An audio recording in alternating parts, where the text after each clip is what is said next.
Dear learners, as part of the series on religion, this is our third session. The basic objective of this session is to understand the role of various religions, Sikhism, Islam and Christianity. Let me start with the word of Sikhism. The word Sikh refers to disciple or learner. This religion was founded in northern India in the 15th century by Sri Guru Nanak Dev Ji. The religion stresses on the equality of men and women. Basically, Sikhs believe in three principles. First, meditating on the name of God, that is praying, earning a living by honest means, that is sharing the fruits of one's labor with others. The religion rejects caste and class system and emphasizes service to humanity. The Sikh faith teaches us to be principles of freedom, equality and justice. This freedom is important, and today in India there are about 25 million Sikhs in the world. Sikhs have been in different parts of the world, especially in the United States, for more than 100 years. Sikhism recognizes the universal truth that underlies all human endeavors, religion and belief system. The Sikh way of life reaches to people of all faith and cultural background, encouraging them to see beyond the differences and work together for world peace and harmony. Let me take you to the brief background of the emergence of this system. The Sikh faith is 500 years old. Guru Nanak, the founder of Sikhism, focused on the message of love and brotherhood. He spoke in a language which was common to all mankind, and his teachings are not limited to any nation, race, creed or gender. The Sikh religion is monolithic. It believes in one supreme creator. It is free from gender bias, focused on all-pervading and eternal power. Sikhism provides us a unique opportunity to discover and develop the divinity in each one of us. Human rights and justice are cornerstone of Sikh belief system, and Sikh history features countless examples of Sikh gurus and their followers who have made tremendous sacrifice for the cause of religious freedom and justice. Sikhism is also involved in number of war-related activities, and during the both World War, Sikh followers have contributed immensely. Let me now discuss with you the concept of Sikh identity.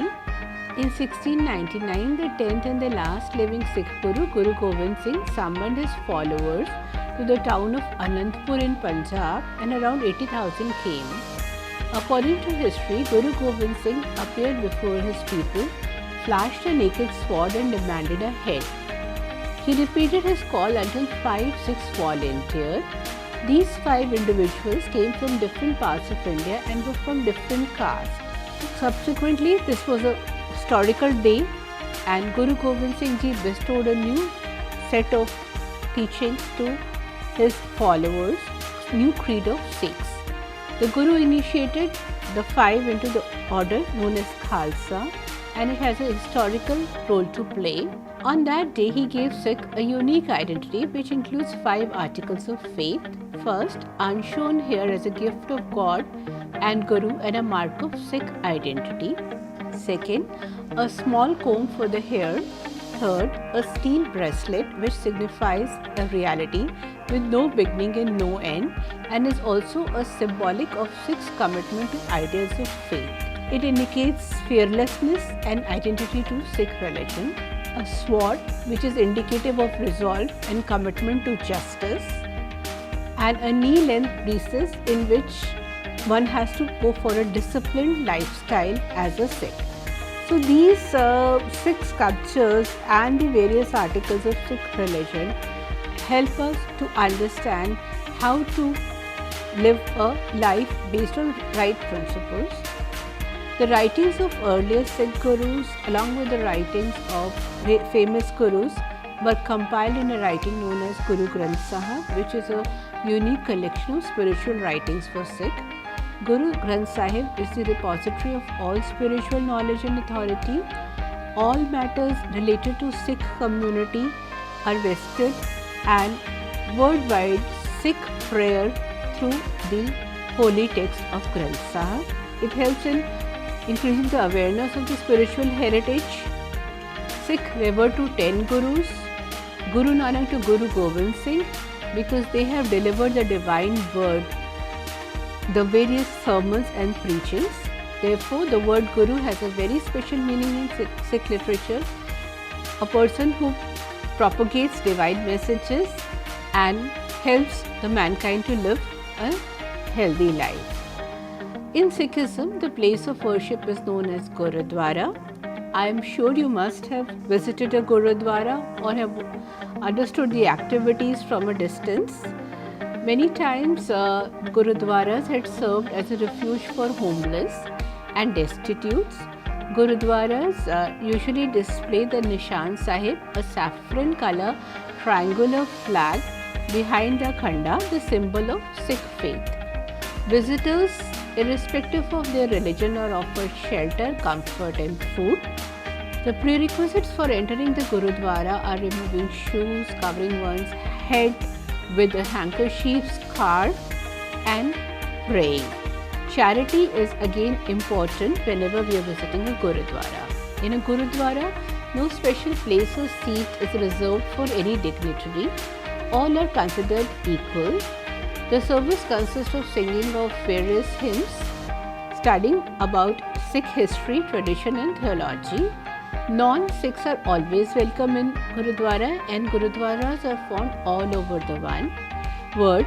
They usually run free community kitchens which provide meal for all. These kitchens are run and funded by volunteers. Along with this, let me take you to the important places of Sikh pilgrimage. Golden Temple, popularly known as Harmandir Sahib or the Darbar Sahib, is situated in Amritsar, Punjab, and is the most sacred temple for Sikhs. You can read more about Golden Temple, and you will find that a lot of international tourists visit India for Golden Temple. Anandpur Sahib is the holy city of bliss and is a sacred place for Sikhs in India. It is well maintained by the authorities. In Uttarakhand, we have Hemkund Sahib, which is situated at a high altitude Lokpal lake known as Hemkund. We have Damdama Sahib, which is again a very important shrine associated with Guru Gobind Singh Ji and his visit to the place. So all these places attract lot of tourists both from India and abroad. Patna Sahib, the Sikh consider the city of Patna very holy as their 10th Guru was born there. So you have lot of tourism activity. Paonta Sahib is also a home for tourists, and Gobind Singh Ji has stayed there for more than 4 years, and he had written a Dasham Granth there. So all this indicates that Sikhism is a religion which is rich in its principles, in its theology, in its scriptures, and the concept of seva and help to the mankind is fundamental principles. Today Sikhs are across the entire world, and they are helping people and the community across the world to live a righteous life. I will now discuss with you two most prominent religions of the world, Islam and Christianity. And as a tourist professional, it is essential for you to understand the practices of both the religion, because you will be meeting guests, you will be interacting with travel operators and customers who are following these religions.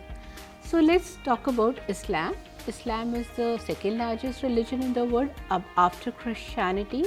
We have around 1.8 million Muslims worldwide. The date of creation of Islam is again controversial. Scholars typically date the creation to Islam to 7th century, making it the youngest of the world major religion. Islam started in Mecca, which is a part of Saudi Arabia, during the time of Prophet Muhammad's life. Today this faith is spreading rapidly throughout the world. Now let's discuss some of the few facts related to Islam. The word Islam means submission to will of God. Followers of Islam are called Muslims. Muslims are monotheistic and they worship all-knowing God, who in Arabic is known as Allah. Followers of Islam aim to live a life of complete submission to Allah. They believe that nothing can happen without Allah's permission, and humans have a free will, but they must devote and dedicate all the activities to the Almighty Allah. Islam teaches that Allah's word was revealed to Prophet Muhammad through the angel Gabriel. Muslims believe several prophets were sent to teach Allah's law. They respect some of the prophets from other religions such as Abraham, Moses. Muslims contend that Muhammad was the final prophet as far as their religion is concerned. Mosques are the places where Muslims worship. Some important Islamic places at the global level are Kaaba Shrine in Mecca, Mosque in Jerusalem, Prophet Muhammad's Mosque in Medina. The Quran is the holy textbook of Islam. This is a book which propagates most of the Muslim teachings, and we find that in India it is quite popular among the followers. Followers worship Allah by praying and reciting the Quran. They believe that there will be a day of judgment and a life after death. The central idea of Islam is jihad, which means struggle. So this term has been widely used in certain literature in a negative term, but basically it stands for the internal and external efforts by the Muslims to defend their faith. This is a very important concept, and a constant war between the evil and the good takes place. Along with this, Muslims believe in the concept of praying 5 times a day. Like other religions, there are different types of Islams which denominated within the Sunni and the Shia groups. We have the Wahhabi sect, which is a Sunni sect made up of the members of the Tamim tribe in Saudi Arabia in 18th century. The followers of this tribe observe an extreme strict interpretation of Islam, which was taught by Muhammad bin Abdul Wahhab Alawite. This Shiite form of Islam is prevalent in Syria. Followers hold similar belief about the Caliph. There are certain other local practices that they follow. Then we have the Khiljiites. This sect broke from the Shiites after disagreeing over how to select a new leader. They are known for their radical fundamentalism. So we have various variants, but the message remains the same. Each follower visits mosque. There are certain monuments which are famous for their intricate architecture, historical significance and pride. In India, Ajmer Sharif, Jama Masjid, Fatehpur Sikri and Hazrat Bal Shrine are some of the places where millions of devotees visit to seek the blessings of the Prophet. Now, I will discuss with you some of the prominent tourist places from the Islamic point of view. The first one, as I shared, was the Hazrat Bal Shrine in Jammu and Kashmir near Dal Lake. It's an important pilgrimage site. I hope that most of you are aware about Jama Masjid, which is the largest mosque of India, one of the important places of medieval architecture. This Mughal monument is a structure with 100 domes and pillars. It's built basically for the purpose of worship, and it has a huge range of activities associated with it. Each dome is different from one another, and the Mughal Indo-Islamic architecture is reflected in this kind of a structure. On the important festival days, we find that a lot of people gather there to offer their namaz at Jama Masjid. It is one of the significant holy places of Islam in India. Jama Masjid is a prominent tourist attraction. It's part of the famous city of Shahjahanabad. Many tourists visit Chandni Chowk, Lal Killa and also visit Jama Masjid due to its historical and spiritual importance. Now let me take you to another prominent area of devotees, that is Ajmer Sharif at Ajmer in Rajasthan. This is considered to be a holy place of Islam in India. The Dargah of Ajmer in Rajasthan is visited by both Hindus and Muslims. It is believed that no prayer at this Dargah is unanswered.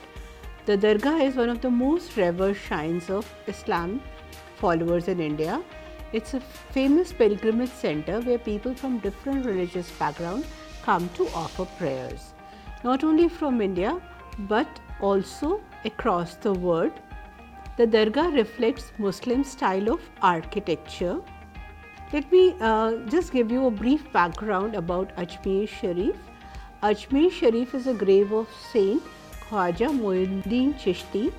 Born in Chishti region in Afghanistan, Sant Moinuddin Chishti was above the material and worldly things. In his process to teach mankind the right way of living, he came to India and he settled in Ajmer. There he attracted large number of followers, which included famous emperors and people from higher ranks. In Ajmer, he practiced the Sufi silsila, which emphasized on Hindu-Muslim unity. The Ajmer Sharif Dargah remains open from morning to late evening, and during various festivity seasons, events are organized at the Dargah. This Dargah is important because Ajmer is considered to be a place of synthesis, and as a shrine, it is one of the oldest and the biggest Dargah in South Asia. This Dargah belongs to somewhere around 13th century, and number of generations have been visiting this Dargah to pay homage. It is also known as the Dargah of Garib Niwas, which is directly related to the Prophet himself. Khwaja Chishti was also known as Garib Niwas due to his benevolence and hospitality towards poor. So from Delhi we discussed Ajmer. Now another center of Muslim pilgrimage in India is the Charminar in Hyderabad. It's an impressive tourism attraction and is visited by thousands of tourists as a part of their pilgrimage. They visit the place. This place has a lot of spiritual importance. It has a mosque, and this mosque, praying there is of highly vibrant energy. It was constructed after the prayers of Sultan Muhammad Quli Qutub Shah were fulfilled regarding the suppression of plague. It is interesting to witness the way the present city of Hyderabad has sprung up around this mosque. It's an important religious emblem attracting common people and visitors from different parts of the world. The mosque has witnessed the growth and prosperity of the city and is a important tourism attraction of the times. In Mumbai, we have the Haji Ali Dargah. I hope you must have all heard about it. Haji Ali Dargah is important because it houses the tomb of a great Muslim saint, Haji Ali. The saint is known to have given up all his worldly possessions and went to Mecca. His selfless love and service towards the people made him a highly revered personality. More than 40,000 pilgrims visit the shrine to offer chadar and sincere prayers, and during the Urs, that is the death anniversary of the saint, and on the occasions of Eid, especially Islamic rituals are performed at the Dargah. Haji Ali Dargah is one of the most visited places of Mumbai. Saint Haji Ali had travelled the world to preach Islamic lessons, and he had been moving across the world, going towards Mecca and other places.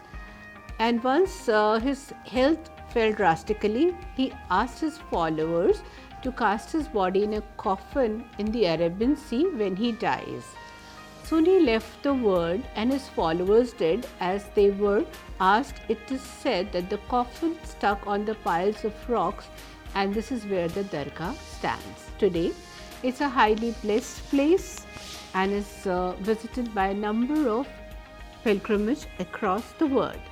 So friends, in this session we have discussed so far two different religions, Sikhism, and then we had discussed about Islam. Now I move to a religion which is the largest religion of the world, Christianity, with more than 2.2 billion followers.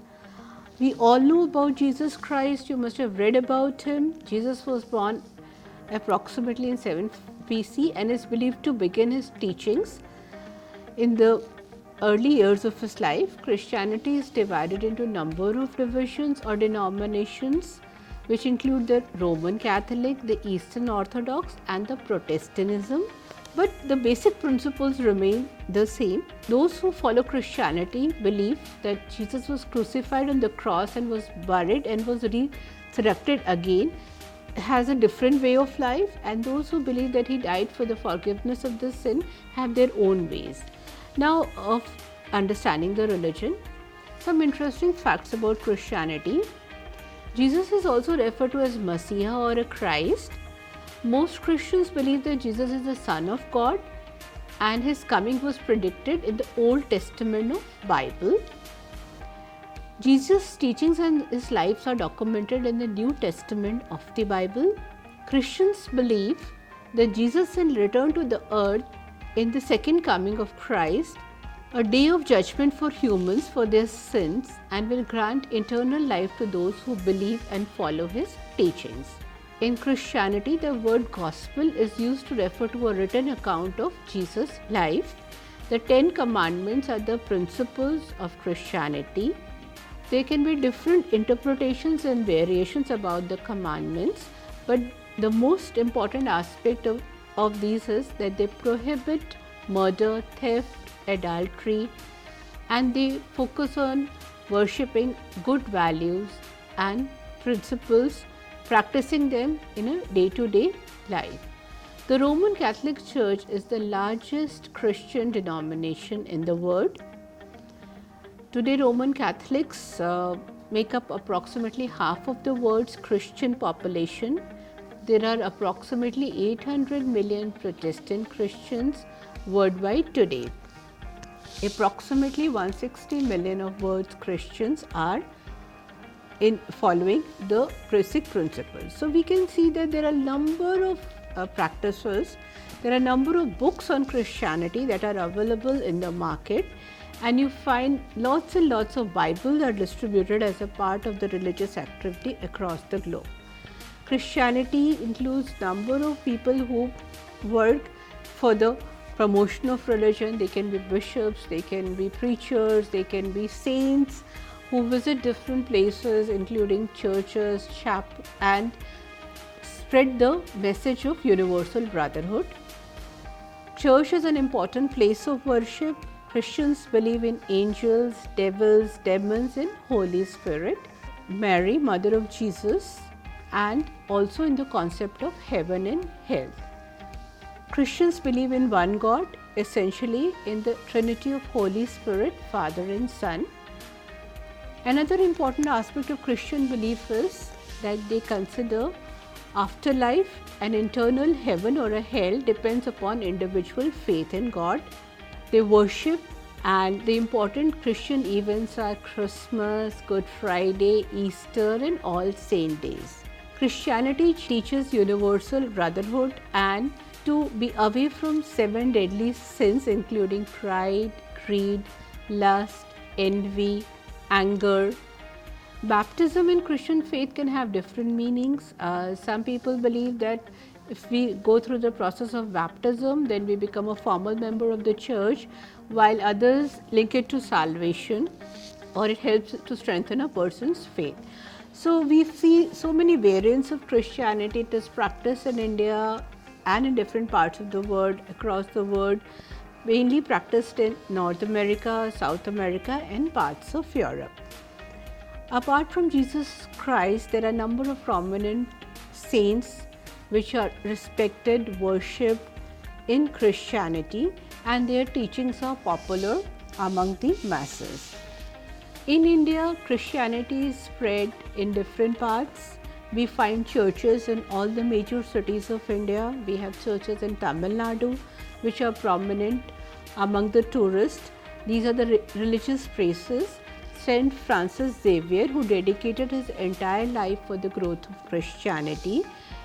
In the Kanyakumari districts also we find number of places where we find Christian followers visiting.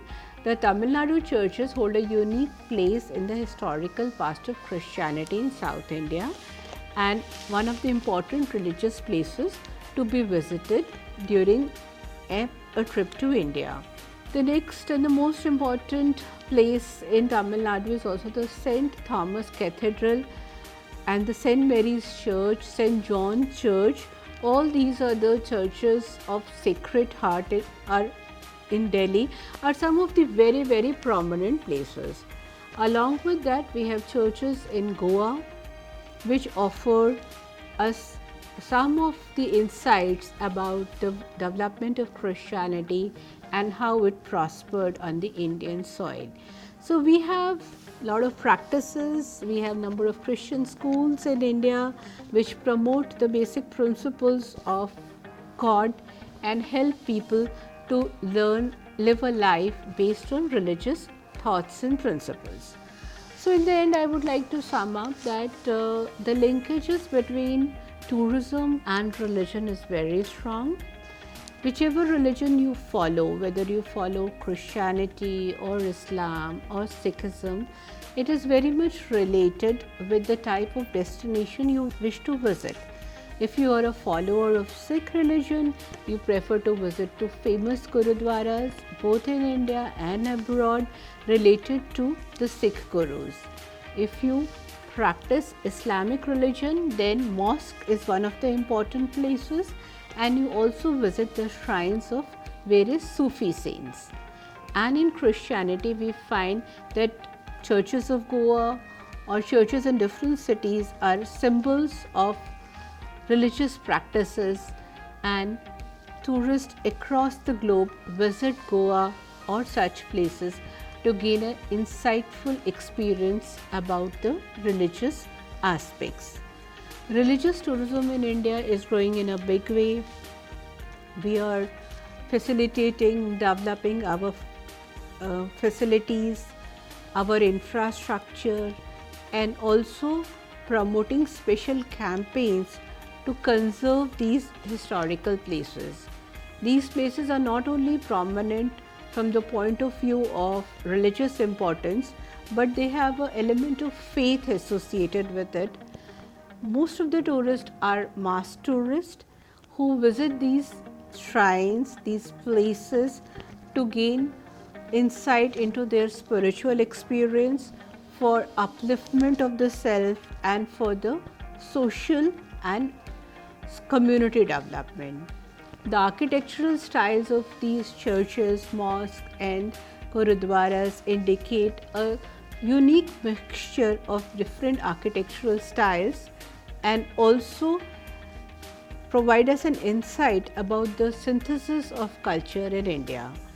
So I hope with these classes and sessions on religion, you have understood that each tourist or a visitor to your destination is different. They have their own way of life, their own strong spiritual principles, and their travel plans and itineraries are widely dictated and influenced in terms of their religious faith. The underlying principle of all the religion is universal brotherhood, helping the community, eradication of evils, and promoting a lifestyle which is for the betterment of humanity.